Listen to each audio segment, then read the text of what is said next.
Setelah semua ini tapi kita boleh tadi tepuk-tepuk ya.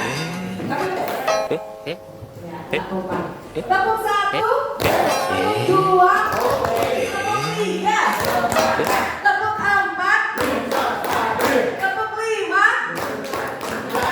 Ya lupa. Tepuk lima luar biasa. Jadi langsung saja kepada teman saya. Masih dengan narasumber kita, pelatih Karisma Kristi untuk segera mengisi materi jurnalistik sampai jam 2 aja ya. Oke. Ya. Di sini ada yang pernah nulis berita apa belum? Belum. Oke. Tapi sering baca berita ya? Sering. Bencana itu saya juga sering baca. Asesmen. Selain mungkin sering baca beritanya Detik apa Kumparan apa mana gitu ya. Ya. Oke. Tahu tidak esensi dari berita yang dibaca?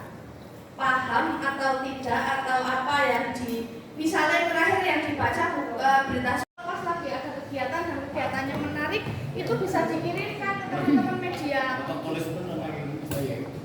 Ya lupa. Nanti bisa tuh ditulis bikin press release-nya sendiri. Nah nanti dikirim misalnya ke pesona, Mbak ini saya punya press release kegiatan ini gitu misalnya. Terus nanti paling saya olah sedikit. Terus kalau memang kurang data biasanya kita wawancara. Caranya gimana sih untuk bikin berita? Itu kita seperti tadi kita membuat konten, menggali ide dulu, kemudian nanti harus paham soal 5W1H. Kalau sudah nanti kita bisa mulai langkah-langkah menulis. Next, Mas. Cukuplah informasi yang dikemas dan disebarluaskan oleh wartawan ke media massa. Media massanya apa aja? Banyak sekali. Berisi fakta dan berbagai informasi yang dibutuhkan masyarakat untuk mengikuti perkembangan maupun untuk memberikan pengetahuan. Biasanya berita bisa ditemukan di media massa elektronik seperti TV, radio. Enggak, sekarang masih ada yang nonton TV enggak? Ya masih dong. Sukanya TV apa? Metro, Tran, TV One, RCTI, News, dikira apa? Kalau dengerin radio ada yang masih suka dengerin? Masih. Biasanya kirim saya.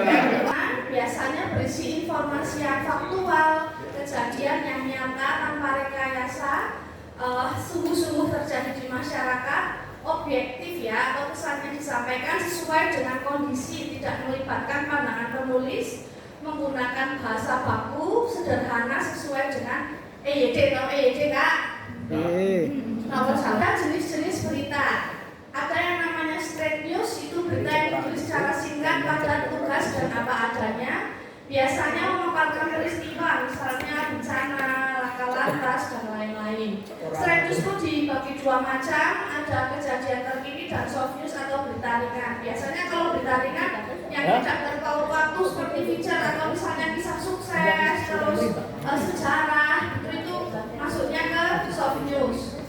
Ada juga ini deep news atau berita mendalam.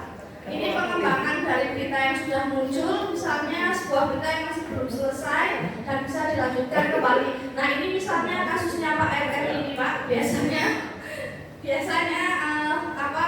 mungkin kalau media-media yang besar gitu, kalau dia ada di sini pasti akan kejar ini si RR. Dia akan ngikuti terus, bahkan nanti setelah dia ikuti dia akan bikin tulisan panjang. Itu biasanya masuknya deep news. Nah, kalau berita itu belum ada belum ada fakta yang terkuat, itu biasanya akan dilakukan investigation news.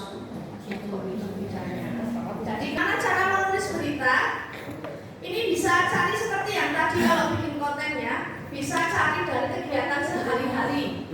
Misalnya ini pembagian bansos atau pembagian apa, atau misalnya bekas pembagian dana desa peresmian yang di desa-desa itu bisa. Kemudian mitigasi bencana Pak, sekarang kan lagi banyak banget bencana, terus lagi perubahan iklim kan lagi ekstrim sekali. Nah itu bisa dibuat berita, misalnya nanti dari Tagana sama BPBD misal kerjasama ini perubahan cuaca akan terjadi masih sampai kapan, itu bisa diulas juga. Oke, ramalan BMKG. Nah terus yang kedua, banyaklah membaca berita. Nanti isu nasional ke dalam isu lokal. Misalnya sekarang isu nasionalnya itu harga beras naik, betul ibu-ibu? Betul. Diadopsi di daerah. Misalnya yang lagi naik di Jakarta, di Bandung, di kota-kota besar. Kita lihat, ini di Wonosobo beras tuh naik apa nggak sih? Nah, itu makanya kita semakin bikin isu itu kan makin akhirnya karena kita media jadi corongnya apa masyarakat untuk terhubung ke pemerintah gitu kan. Semakin ini bagian penting dalam membuat sebuah berita. 5W1H ada yang pernah paham, pernah dengar? Pernah? Mas yang di belakang tahu siapa saja yang terlibat di dalamnya mas? Ya, semua berita dimulai dari pertanyaan apa? Apa yang sedang terjadi?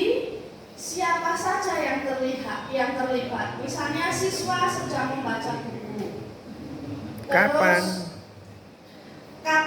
Kapan peristiwa tersebut terjadi? Misalnya Java Balon Festival kedua digelar pada Minggu 27 Agustus kemarin. Nah, di mana kejadian itu terjadi atau di mana kegiatan tersebut dilaksanakan? Misalnya, contoh kebakaran hutan terjadi di lereng Gunung Sumbing. Lanjut, bagaimana peristiwa ini bisa terjadi? Misalnya kronologi sebab akibatnya bagaimana? Contohnya, kenaikan harga sayur terjadi akibat adanya kemarau panjang. Tuh. Nah, mengapa peristiwa ini terjadi? Nanti bisa dijelaskan lagi. Kemudian ini yang lebih mendalam. Ini biasanya ditemui di tulisan reportase, tindak kriminal atau human interest lainnya. Kalau udah paham 5W1H, nanti kita kalau mau bikin berita kita cari informasi dulu. Misalnya stunting tadi kan, stunting fotonya pun dimatiin. Paniku kalau sih ngandang sih kurune pol itu dalam berita ini ada namanya piramida terbalik. Ada yang pernah dengar istilah piramida terbalik? Ya jengking. Nggak sejengking itu sih Pak. Ya, ini namanya piramida terbalik. Apa itu piramida terbalik? Itu menuliskan informasi yang sangat penting di bagian awal, kemudian dilanjutkan menulis informasi umum atau yang kurang berarti di bawahnya. Ben menarik. Jadi ya, betul. Ya. Nanti kalau sudah paham piramida terbalik ini, gampang bikin berita. Ada lead namanya. Lead itu bagian awal atau pada bagian ini terdapat unsur penting 5W1H. Informasi ini dituangkan di awal, jadi pas paragraf pertama itu terdiri dari 1 sampai 2 paragraf dan tidak lebih dari 30 kata. Jadi gimana caranya di dalamnya itu kita menuangkan seluruh isi berita, tapi hanya tidak boleh lebih dari 30 kata. Iya. Mbak berarti gini. Setelah membuat kita ini kalau bikin lead itu emang susah ya, karena biasanya kan kalau lead itu misal menulis lead, biasanya tergantung medianya masing-masing. Ada yang di depan itu menulis kotanya Wonosobo misalnya terus frame, ada yang misalnya Wonosobo koma baru kalimat awal leadnya. Itu. Yang terakhir itu ada tail atau ekor berita, merupakan bagian yang berisi informasi tambahan atau pelengkap dari berita. Biasanya dituliskan penilaian harapan, maksudnya kan biasanya kalau kita itu ya sebelum pas berita udah mau selesai ditulis, bupati berharap apa gitu, misalnya berharap dari kegiatan itu apa, atau tadi Bu Arti bilang saya harap kegiatan ini nanti akan berkesinambungan gitu. Atau nanti bisa juga nih, misalnya kasus RR lagi ya Pak, yang gampang, yang nggak gampang itu rumit sih. Tapi misalnya ada berita lanjutan dari RR nih, orang belum tentu tahu siapa RR itu lingkungan ada. Oh, itu leadnya yang atas. Ya, coba dibaca. Ini saya dulu nulis koran ya Pak. 2022 untuk menyaksikan jawaban sebanyak 28 balon udara membentuk aneka formasi daya tarik wisata Wonosobo. Kesimpulan itu. Gitu deh, bapak-bapak, ibu-ibu deh.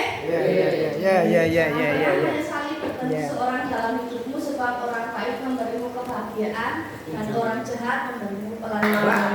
Kok 17,67% sih? Iya.